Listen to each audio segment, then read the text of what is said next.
રાધે રાધે, હર હર મહાદેવ, જય શ્રી કૃષ્ણ. મિત્રો, આજે અમે તમને આ વિડીયોમાં જણાવીશું કે રાશિ પ્રમાણે તમારી યાદીમાં ભગવાન કોણ છે જેની પૂજા કરવાથી તમને ઈચ્છિત ફળ મળશે. મિત્રો, મનમાં એક પ્રશ્ન ચોક્કસ આવે છે. દરેક વ્યક્તિના અંતે 33 કરોડ દેવી દેવતાઓમાં આપણા ઈષ્ટદેવ કોણ છે જે આપણી બધી ઈચ્છાઓ પૂરી કરી શકે, જેથી આપણો પરિવાર હંમેશા સુખી રહે? મિત્રો, તમારી રાશિના ભગવાન કોણ છે તેનો જવાબ અમે આ વિડીયોમાં આપીશું. મિત્રો, જો તમે ભગવાન શ્રી કૃષ્ણ અને ભગવાન ભોલેનાથના સાચા ભક્ત છો તો કોમેન્ટ બોક્સમાં અવશ્ય જુઓ. મિત્રો, આપણા હિન્દુ ધર્મમાં 33 કરોડ દેવી દેવતાઓ છે, જેમાંથી તમારી રાશિના લોકો કોણ છે તે જાણી લો અને તમે આ દેવતાઓની પૂજા કરો. તમને ફાયદો થશે. ખૂબ જ જલ્દી દરેક રાશિ માટે અલગ અલગ દેવતા હોય છે. મિત્રો, દરેક દેવતાની પૂજામાં અલગ અલગ વાસ્તુ પૂજા સામગ્રી આપવામાં આવે છે. ભગવાન ખોટા માર્ગે તો ભગવાન પણ તમારા પર ભરોસો કરી શકે છે. મિત્રો, જો તમે તમારા જીવનમાં સુખ સમૃદ્ધિ મેળવવા ઈચ્છો છો તો આ માટે તમારે તમારા ઈષ્ટદેવની પૂજા સારી રીતે કરવી પડશે, જેથી કરીને તેમની મનોકામના જલ્દી પૂરી થાય છે. તેમ છતાં ઈષ્ટદેવની પૂજાનું વિશેષ મહત્વ કહેવાય છે. પરંતુ ઘણા લોકો એવા છે કે જેમણે ક્યારેય તેમના ઈષ્ટદેવ વિશે જાણવાની કોશિશ કરી નથી અને તેઓ જાણતા પણ નથી તેમના ઈષ્ટદેવ અંતમાં કોણ છે. તો તમે તમારી રાશિ દ્વારા પણ તમારા ઈષ્ટદેવ વિશે જાણી શકો છો અને તેમની પૂજા કરવાથી તમને વિશેષ લાભ થશે.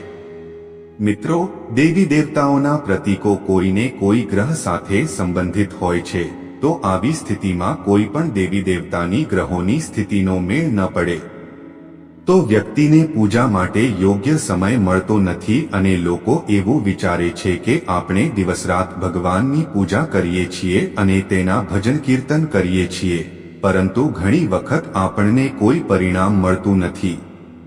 ગ્રહ દશાથી વિપરીત દેવતા પસંદ કરવાથી વ્યક્તિને ઘણું નુકસાન થાય છે. મિત્રો, માન્યતાઓ અનુસાર કુંડળીના ગ્રહોની સ્થિતિ અનુસાર દેવી દેવતાઓની પસંદગી કરવી ખૂબ જ શ્રેષ્ઠ છે. મૈત્રીપૂર્ણ દેવી દેવતાઓ વ્યક્તિની કુંડળીનું પ્રથમ ઘર, 5મું અને 9મું ઘર પસંદ કરવું જોઈએ.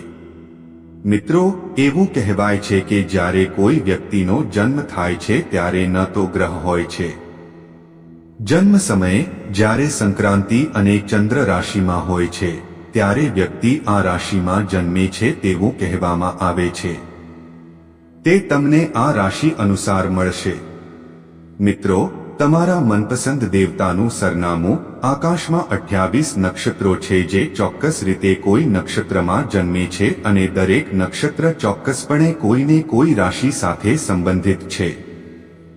હિન્દુ ધર્મના પવિત્ર ગ્રંથ અગ્નિ પુરાણમાં જણાવાયું છે કે આપણી રાશિ પ્રમાણે દેવી દેવતાઓની પૂજા કરવાથી આપણને ખૂબ જ ઝડપથી શુભ ફળ મળે છે.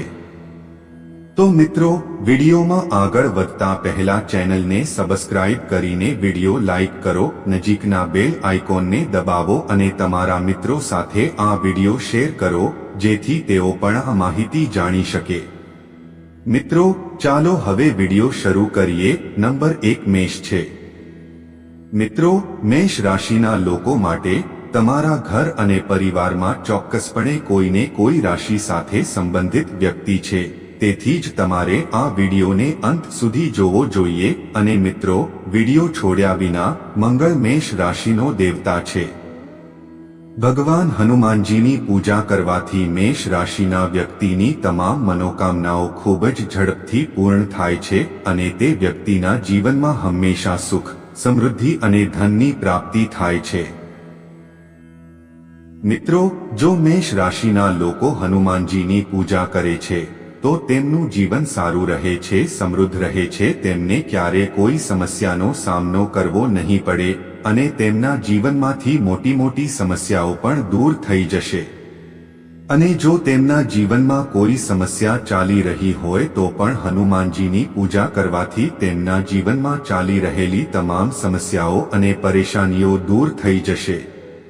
મિત્રો, મેષ રાશિના લોકો જો હનુમાનજીની પૂજા કરે છે તો તેમના જીવનમાં પૈસા સંબંધિત કોઈ સમસ્યા હોય તો તે પણ હનુમાનજીથી દૂર થઈ જાય છે. હનુમાનજીની પૂજા કરવાથી જ મેષ રાશિના લોકોએ હનુમાનજીનું વ્રત અવશ્ય કરવું જોઈએ. મંગળવારની વાત કરીએ તો ભગવતી તારા, નીલ સરસ્વતી અને માતા શૈલપુત્રી આ રાશિની દેવી છે. મિત્રો, ચાલો હવે વાત કરીએ તમારી રાશિના ગ્રહ દેવતા અને મુખ્ય દેવતા શ્રી હરિ વિષ્ણુ છે. એવું માનવામાં આવે છે કે વૃષભ રાશિના લોકોએ શનિવારે કાળા અને વાદળી રંગના કપડાં ન પહેરવા જોઈએ. આમ કરવું ખૂબ જ નુકસાનકારક સાબિત થશે. મિત્રો, જ્યોતિષ શાસ્ત્ર અનુસાર એવું કહેવામાં આવે છે કે વૃષભ રાશિવાળા વ્યક્તિએ શનિવારે પીપળના ઝાડની પરિક્રમા કરવી જોઈએ અને પીપળના ઝાડ નીચે ફૂલ ચઢાવવું જોઈએ. એવું માનવામાં આવે છે કે તે વ્યક્તિના તમામ આશીર્વાદ મેળવે છે, તેની સમસ્યાઓ દૂર થાય છે. મિત્રો, વૃષભ રાશિના જાતકો માટે માતા લક્ષ્મી અને શ્રી વિદ્યા આ રાશિની દેવી છે. એવું કહેવાય છે કે વૃષભ રાશિના વ્યક્તિ પર દેવીનો આશીર્વાદ રહે છે. મિત્રો, જો લક્ષ્મીની પૂજા કરે છે તો તેમના જીવનમાં ક્યારે કોઈ મોટી મુશ્કેલી આવતી નથી. અને જો તેમના જીવનમાં કોઈ મુશ્કેલી આવી રહી હોય તો દેવી લક્ષ્મીની પૂજા કરવાથી તેમના જીવનની તમામ મુશ્કેલીઓનો નાશ થાય છે. એમ કહેવાય છે કે વૃષભ રાશિના લોકોએ લક્ષ્મી માતાનું વ્રત અવશ્ય રાખવું. મિત્રો, ચાલો હવે આગળની રાશિ એટલે કે મિથુન રાશિ વિશે વાત કરીએ. બુદ્ધદેવ તમારી રાશિના ગ્રહ દેવતા છે અને ભગવાન ગણેશ અને ભગવાન વિષ્ણુને તેમના મુખ્ય દેવતા માનવામાં આવે છે. મિથુન રાશિના લોકોને ભગવાન ગણેશની પૂજા કરવાથી ઘણો ફાયદો થાય છે. તેથી જ મિથુન રાશિના લોકોએ ભગવાન ગણેશની પૂજા કરવી જોઈએ અને લાલ કિતાબની કુંડળી અનુસાર જો તમે મિથુન રાશિના વ્યક્તિ છો તો બુદ્ધની ઘણી સ્થિતિઓ છે. લાલ કિતાબ મુજબ તમારા માટે સામાન્ય સલાહ છે કે જો મિથુન રાશિના લોકો ભગવાન ગણેશની પૂજા કરે છે તો તેમને ક્યારે માનસિક તણાવ અને ડિપ્રેશન જેવી સમસ્યાઓનો સામનો કરવો પડશે નહીં. તેમનું મન ધીમે ધીમે મજબૂત બનશે, જેના કારણે તેમની બધી સમસ્યાઓ દૂર થઈ જશે. તેથી જ મિથુન રાશિના જાતકોએ ભગવાન ગણેશની પૂજા કરવી જોઈએ. મિત્રો, હવે વાત કરીએ મિથુન રાશિના લોકો માટે. અને મિથુન રાશિના લોકો માટે દેવી દુર્ગા ભુવનેશ્વરી અને માતા ચંદ્રઘંટા આ રાશિના મુખ્ય દેવી છે. મિત્રો, ચાલો હવે આગળની રાશિ એટલે કે કર્ક રાશિ વિશે વાત કરીએ. તમારી રાશિના ગૃહ દેવતા ચંદ્રને માનવામાં આવે છે અને મુખ્ય દેવતા ભગવાન ભોલેનાથ અને ભગવાન વિષ્ણુ છે. મિત્રો, કર્ક રાશિનો સ્વામી ચંદ્ર છે અને જો આપણે આ રાશિના દેવતા વિશે વાત કરીએ તો તે ભગવાન છે. ભોલેનાથની ઉપાસનાથી વિશેષ ફળ મળે છે. ઈષ્ટદેવની પૂજા કરવાથી તેમની કુંડળીમાં ગમે તેટલા ગ્રહ દોષ હોય તો તે બધા દૂર થઈ જાય છે અને ઈષ્ટદેવ પ્રસન્ન થાય છે.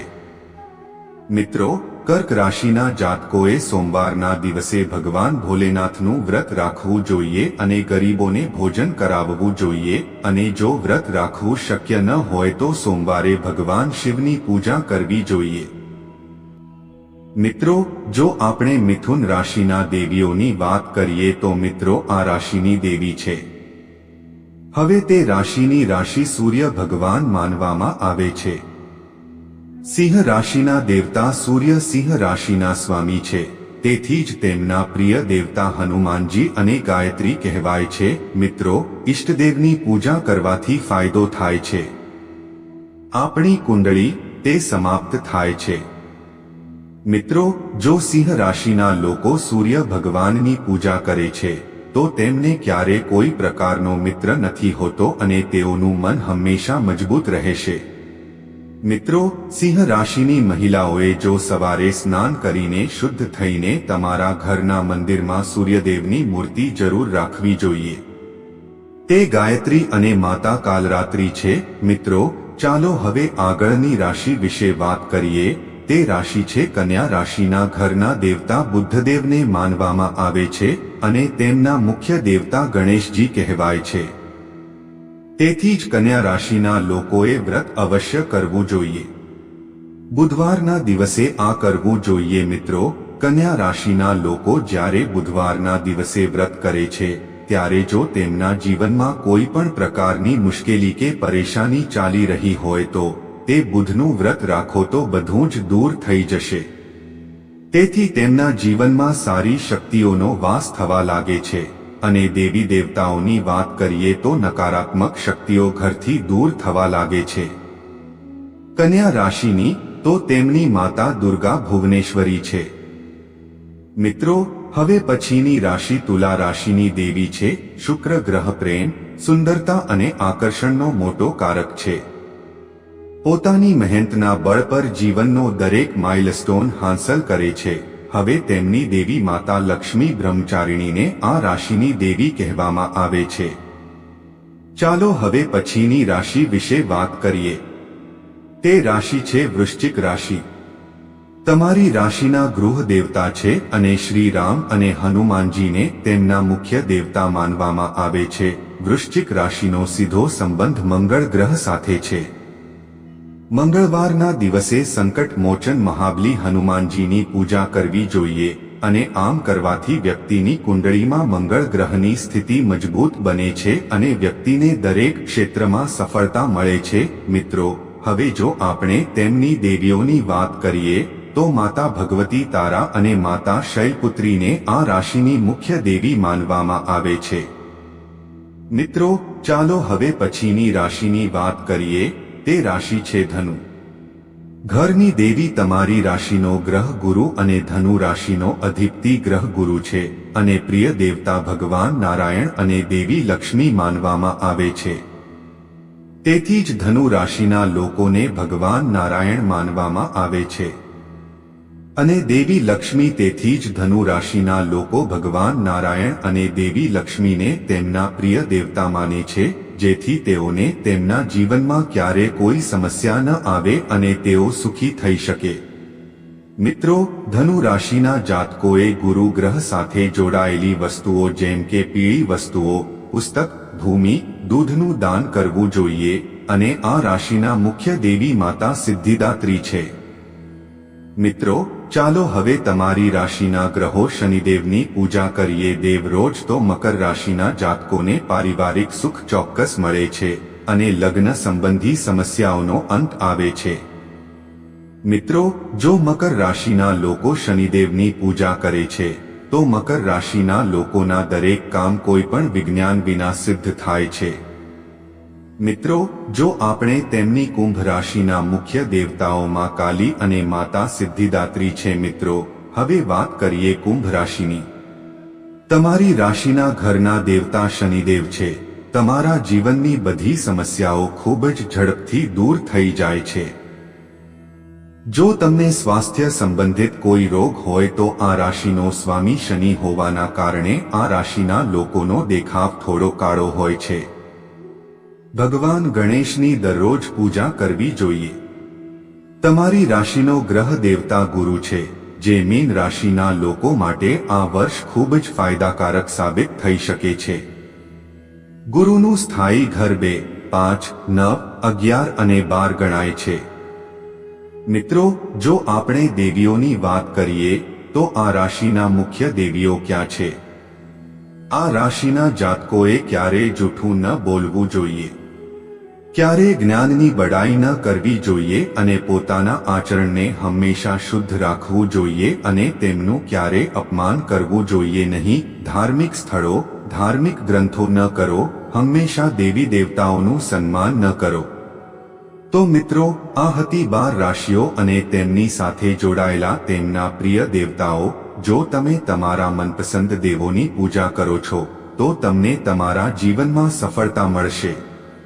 મિત્રો, આપણી રાશિ પ્રમાણે આપણા મનપસંદ દેવતાની પૂજા કરવાથી આપણને ખૂબ જ ઝડપથી શુભ ફળ મળે છે.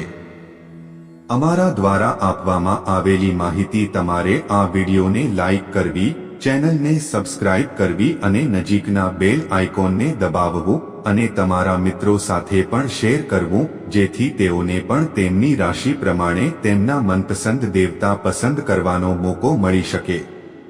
મિત્રો, જો આપણે જાણતા જાણતા કોઈ ભૂલ કરી હોય તો કૃપા કરીને અમને માફ કરો. અને મિત્રો, અત્યાર સુધી અહીં રહેવા બદલ તમારો ખૂબ ખૂબ આભાર અને અમે તમને આગામી વિડીયોમાં મળીશું. ત્યાં સુધી આ વિડીયોની કોમેન્ટમાં હર હર મહાદેવ લખીને જજો.